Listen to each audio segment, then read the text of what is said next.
Talk, right? No. Yeah, of course. I got you. We in this. Alright,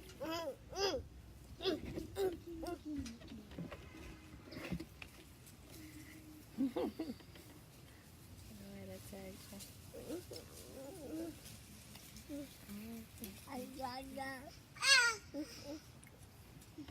Papa. Mm. Maybe mommy said if we're in the video yet, we have to be quiet. Peace, Terrence. Peace, love. Peace, sis. So we're about to start talking about healing and some tips and tools that you can use and the importance of why you should heal. So if we just take a look at our society and everything that's going on, there's a lot of trauma, there's a lot of suffering, there's a lot of pain happening. And in order for us to rise above all the kind of chaotic energy that may be circulating around, we have to learn how to heal ourselves. And some ways that we can do so is first by starting off with identifying what your thought patterns are. However, and I'm sure you probably heard this quote plenty of times, what we think is what we become, or the quality of your consciousness determines the quality of your life. And so when the things that we're thinking throughout the day start to manifest its visualization. He's dancing behind this chair, throwing me off.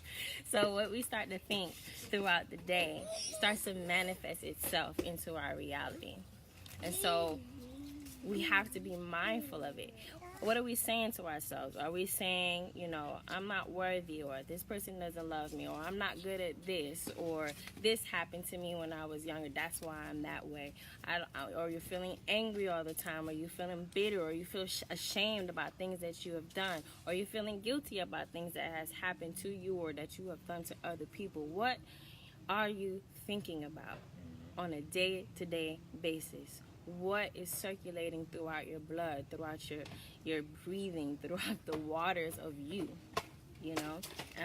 Some of you probably saw a post that I put not too long ago where it was showing Dr. Emoto's study of how the structure of water is changed based off of affirmations or words that were placed on the bottle in which the water was contained. And when they froze it, when the words were, what we say are positive, they created like beautiful pictures, almost like snowflakes in a sense. And when their words were like, I hate you, I want to kill you, I don't like you, or things like of that nature, it had like this chaotic shape and form. And so when we think about ourselves, our body, which is made up of mostly water, the things that we're thinking determines the structure of the waters that's going on within us. And symbolically, water also deals with our emotions. So how are we moving and emoting throughout the day? What are we evoking when we speak based off of the emotions that we're feeling on the inside of us? So, but when we start to change our thought patterns and start to change the words that we say to ourselves and the people around us, we start to change the molecular structure going on within our physical body. The first body that we have to deal with, because we have many bodies. We have many bodies, but to keep it without going all over the place, we'll focus on our 7 bodies. And the 7 bodies, that first body is your physical body. So learning how to master this physical body helps you to level up into on your other bodies, like your astral body, your mental body, your spiritual body, your Buddhic body, and different things like that. So if we can take control and have some power over ourselves in the way that we think, we change the molecular structure of what's going on in our insides. And thus, that energy starts to exude on the outside. Therefore, we start changing our environment. We no longer start hanging out with those people that will bring up the traumatic past that we've gone through. They don't start trying to bring you back down to places you're not trying to go to anymore. You start removing yourself from environments that bring out, for lack of better words, the worst in you. You start eating more better foods because you know that when you eat certain things, it creates illness and disease within your body. So when we start doing, changing our thoughts, a lot of things start changing. So when it comes to healing, I would say that's the first thing we want to identify. And how you can identify your thoughts is by writing down the things that you thought throughout the day. What were some major beautiful things that was said in your mind or said to you? What were some major not so beautiful things that was said to you, or challenging things that you said to yourself or other people said to you that kind of made you feel down or depressed or hurt? And start to look at the underlying themes. Also, you could start paying attention to your dreams by keeping a dream journal. Because when we dream, we cannot pretend about what's really truly going on within us, what's going on in our emotions, or what's going on in our spiritual body, in our energy body. It starts surfacing all the things that we're trying to suppress throughout the entire day. And so when you start journaling and writing down your dreams, you start to see the underlying emotion that you need to be dealing with. It's going to bring up the subconscious stuff that we need to look at. Because a lot of times, the things that we're dealing with on a day-to-day basis, it's not just the surface stuff. We start snapping on people and don't really know where it comes from. We think it's, because they drank my juice or something like that. But it's really some deflecting that you're doing because something else is going on and you're not addressing it. So when we're thinking about our thought forms, ways we can do that is journaling, writing things down from our dreams and from through our day-to-day. Another tip that we can do is what's called recapitulation. Sometimes, it's a scientific fact that when a person experiences trauma, their body or their mind shuts down in order to survive. So on a spiritual level, when that happens, it becomes what is called soul fragmentation, and our soul kind of shatters into pieces, and it gets left behind in that time and space of whenever that trauma took place. So when we talk about recapitulation, it's going back to retrieve those fragment pieces of yourself. That's why sometimes, you're trying to move forward, you're trying to do new things in your life, and you still feel the heaviness of that trauma or that pain or whatever it was that happened to you before. And it's because that aspect of you that it feels incomplete is truly incomplete. And so when we do recapitulation, it's going back in time. How can we do that? Is that we know that there's no such thing as time, right? Everything is existing in a continuum. So if we sit with ourselves in meditation and we do like this lifetime regression, we can go back into the time and place ourselves, as scary as it might be, as hurtful as it might be, we'll put ourselves back into that time and space when whatever it was happening, to go back and take back the pieces of our soul that were left behind to help complete us. And this is a lot of heavy work. So if you're doing it and it's like your first time doing it, and you want some help about it, or some guidance, or just somebody to talk you through it, you can always hit me up. My inbox is always open. I can help you in, and if I can, I will make time for you, because it is a lot of heavy work, and it can be gruesome, especially if you're at a point where you don't want to look at what happened. And this going back is not so that you can live in the past, but so that you can live in the now.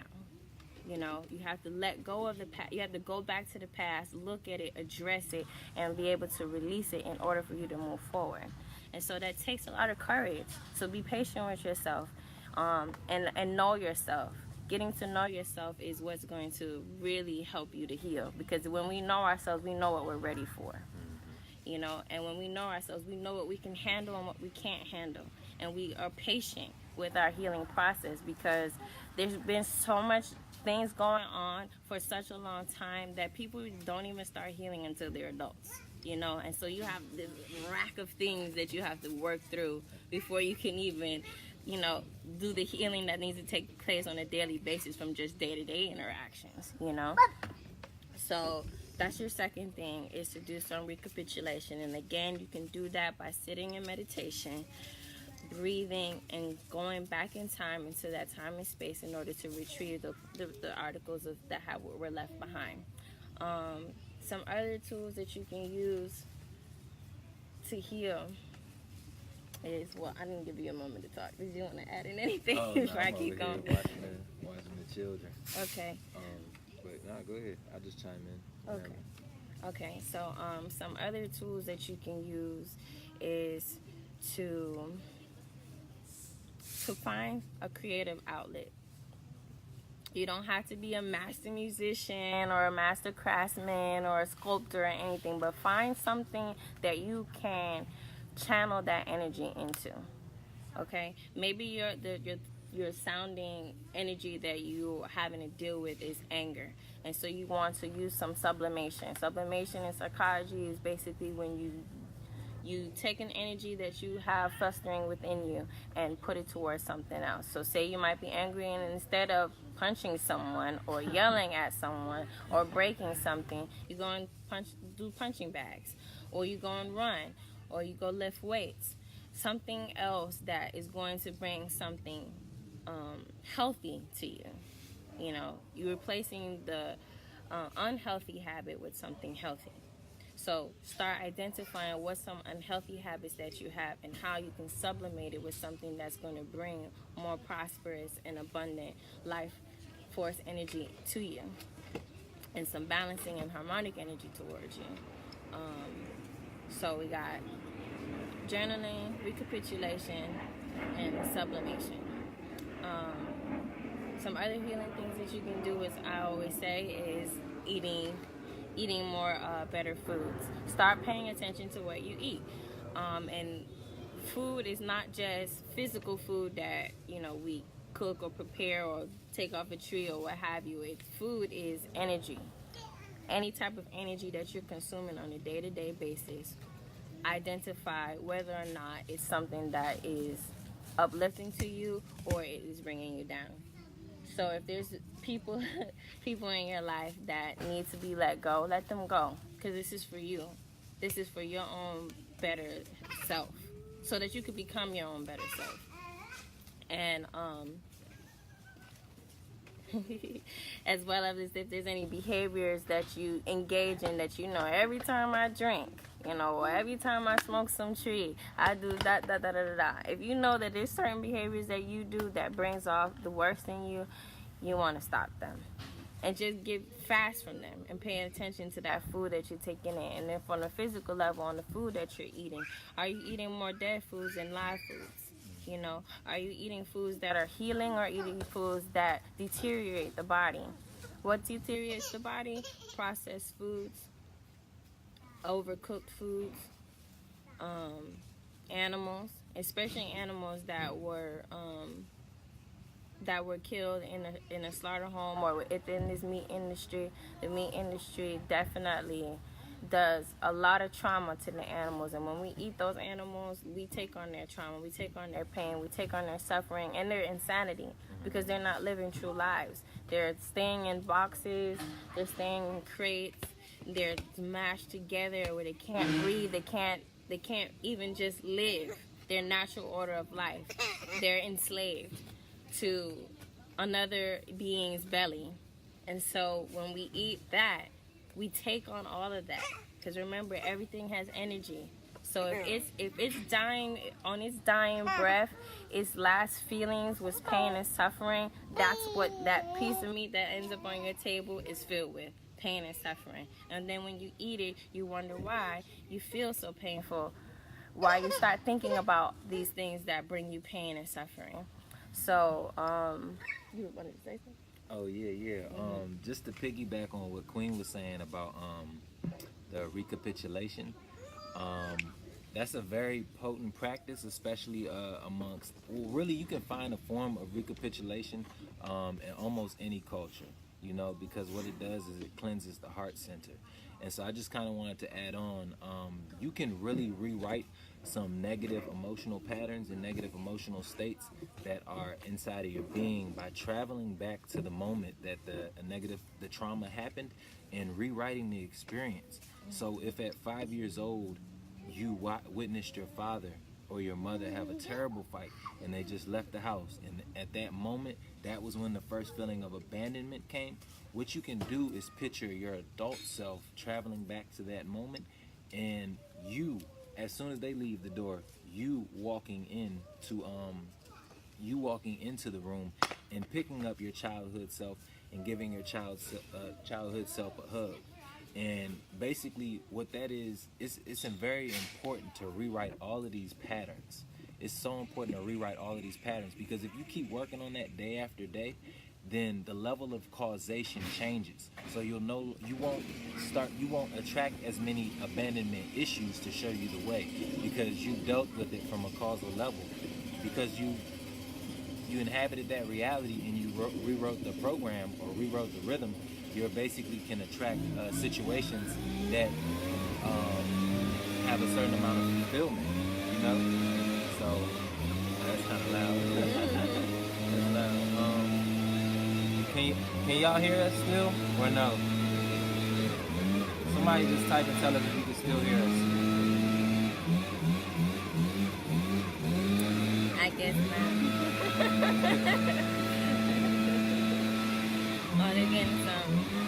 Yeah, Okay, we good. can hear us. All right, so it's so important. Not to interrupt. What is that? So, like Queen was saying, you can travel back to the video when she was saying, but just real quick, recapitulation is a psychological exercise where you. Okay, so your energy body is immortal, right? So you can travel back to any time some form of trauma or situation occurred when you felt like you weren't able to manifest the full extent of your power. If somebody finessed you, somebody came up on you, somebody gypped you, somebody cheated you, somebody wronged you, somebody lied to you, somebody hurt you in a very deep way. Basically, this is a practice that shamans use to examine every situation that happened to them in life and see where they gave their power away, okay? So what that would look like is if you let somebody talk down on you at 15, 16 years old, what the shaman is doing is traveling back to that moment, and by using the vehicle of breath, and it's a certain type of breath too, it's called shamanic breathing. So you would go like this, like real quick, just as a side note.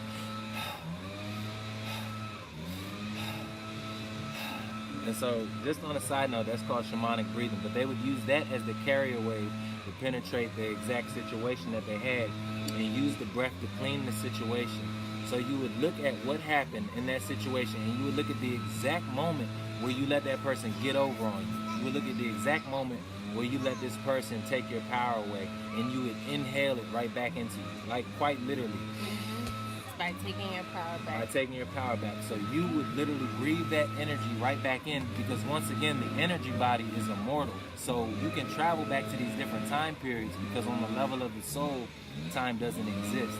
So you breathe back in all that was yours, and you exhale all that wasn't for you, all that didn't serve you, i.e. all that was with the other person, okay? So that was recapitulation. But what I just wanted to hit on is the fact that you can really rewrite these experiences in these minds. And this is the beautiful thing. The mind does not distinguish between what's happening in physical reality and what's happening in your imagination. So this is powerful, because you can rewrite all of these different situations that happen to you mentally and keep on replaying these in your mind, and you can then change the level of cause. You can now attract the fulfillment. You can attract the love that you need in your life, but you have to do the work. And what he was just saying goes into the last one that I wanted to cover. There's many different ways that we can heal, and we'll try to come back and talk about some more of those things. But another one is doing some inner child work. And what that inner child work, there's a lot of different ways you can go about your inner child work. But one of the things, like I can give you an example that we were discussing not too long ago, is thinking about a point in our childhood where we received a response that was so shifting, really just shift our entire being, and that we started moving through this lens of hurt, or maybe feeling neglected, or maybe feeling abandoned by this person that reacted in this way. And a lot of times we stay stuck in that space and time about what happened and what they said and what they did and how we felt about it, that we forget, then that we wait all the way to adulthood waiting for that person to apologize to us or to make that wrong right. And sometimes that never happens. Sometimes that's not in it for you in this lifetime, and we have to be accepting towards that. So when we do our inner child work, something that you can do is, what did your child self need to hear in that moment in time? Did it need to hear these particular words to have felt love, to have felt like they can do whatever they came here to do with their soul's purpose? What was needed to be said or needed to be done? Did they need a hug? Did they need a kiss? Did they need to hear, I love you? Whatever it was that your child self, you feel that your child self needed to hear in that moment in time when it happened, tell yourself. Look at yourself in the mirror. See your child self, or even take a picture of take one of your pictures that you have of when you were a child and look at yourself. Look at your child self. Try to take one where you're actually like looking at you, so that you can look into the eyes of you and say, I love you. I'm sorry that happened to you, you know, or you're beautiful. You came into this world to do whatever it is that you need to have been said. I'm not going to give you those words because I don't want you to take, you have to find your own words, because your words, your own words are healing for you. They're the medicine for you. So you have to do that deep inner work and find out what it is that needed to be said and what it is to be done, so that child self in you can feel like it can move forward. And know that, yes, I'm sorry. I'm sorry. Speaking to you directly, I'm sorry if whomever it is that hurt you in the past has never came to you and told you they're sorry, or asked for your forgiveness, or realized that what they did to you was wrong. And I don't want you to feel, you know, distraught that they I don't want you to feel distraught or broken inside because you're looking for their validation. Sometimes we will never get it, and that's okay. We have to be comfortable with knowing that that's okay, so that we can grow, so that we can move forward and we can evolve. So do that inner child work, just sitting with yourself, looking at yourself as a young child in a picture, or look at yourself in the mirror, or sit in the darkness and imagine your child self is there, and do that work and tell your child self what it needed to hear. And if it's a hug, hug yourself, you know. If it's a smile, smile to yourself, wherever it is that you need, and do it continuously until you really feel it. So how he was saying, like, the brain can't tell the difference between the reality and imagination sometimes. So in some instances, do it till it becomes your reality. You know, the reality is that your child self is now healed. It no longer is stuck in the past, hurt by somebody else's misunderstanding in their own lives. You know, so just to do a recap before we go, because I do have to start getting dinner and all that ready, get the children ready and stuff like that. They're starting to fuss a little bit. Changing my self-talk to honor my broken inner child is such a big deal. Yes, it's powerful. It's very powerful work. It really and truly is. So just to recap, the things that you can do is to journal. Write down what's the things that you're hearing throughout the day, what's the things that you're saying to yourself that's lifting you and breaking you. And also do some dream journal, and start finding out the symbolic themes that's happening within your dreams, so that you can get to the subconscious, the root of the cause of some of your day-to-day suffering. Then the next thing was recapitulation, which is going back into space and time and gathering the pieces of your soul that might have been fragmented due to trauma, due to abuse, due to neglect. See, he wants to nurse, guys. And then also doing your inner child work, taking a picture of yourself or imagining your child self and telling yourself the things that you needed to hear, so that your child, that inner child in you that's still hurting, that's still suffering from the things that happened to them in the past, can move forward. I love all of you. I thank you so much for giving me your time today. Your time is very valuable. It's the most precious gift that you can give. So I appreciate it. Always know that my inbox is open. If you ever want to, just work through some things together, we can do that.